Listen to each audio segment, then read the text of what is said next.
I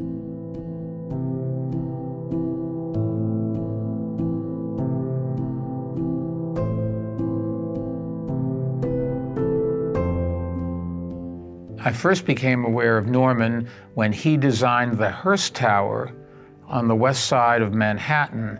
It was the first new building built in New York after 9/11.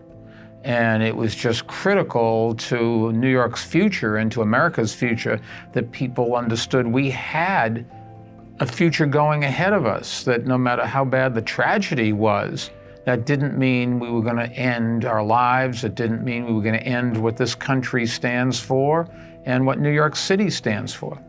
I got to know Norman, watched what he did, and thought to myself, if I'm ever going to build a building, this is a guy that understands the client and tries to deliver for the client what the client needs using his ability to envision how people will come into the building, live in the building, work in the building, and enjoy the building. I'm the owner of the building. I can express to an architect what we need to have, how we want to live and work, what our customers, what we want to show our customers. And then it's the architect's job to take that and to translate it into bricks and mortar. And that's the genius of Norman Foster. I told him how we wanted to live, and he built a building that does exactly what we needed. And we've now been in that building for a number of years. And I could tell you that if I had to do it all over again, I wouldn't move one nail, one screw, one piece of carpet or window or anything. It's exactly what we needed. And it's all because of Norman and his team that works with him, because we worked with a number of different people in his company. And they listen and they try to work with you, and you have these healthy discussions of what about this? No, what about that? I don't like this. Well, here, this is an alternative, back and forth. And collaboration gets you a lot better product than if somebody does it by themselves. And I think that's also one of the geniuses of Norman. It's his name on the door, but he's got an amazing team with him, and we just were ecstatic to work with all of them. You need to have something that you're proud of. You need to have something that is functional. You need to have something that will change with the times or stand up to change in the times. And that's what Foster's buildings do. I think you go look at everything he's done, everything that I've looked at, they all look like they were built for today. And today, in some of those cases, is a long time from when he first built them.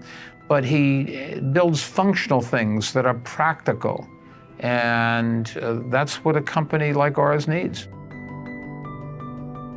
Our building was built in a very old part of London. When we dug the foundation out, we found all sorts of things that had been thrown into a river that went under where the building is now. And it is part of old London, but it is as modern in terms of its technology as you can possibly have. The outside is stone that fits in with all the other old stone buildings, St. Paul's and all of the churches across the street and the office buildings downtown. And then at the same time, it is technologically advanced so that it fits in, and then you look inside and it's about as modern as you can possibly be. When you look at the building, I always wanted it to fit in. I didn't want it to be something that is so out of character of the neighborhood. I think we as a company have a responsibility to those cities where we have our employees and do our work. They're helping us and we've got to help them.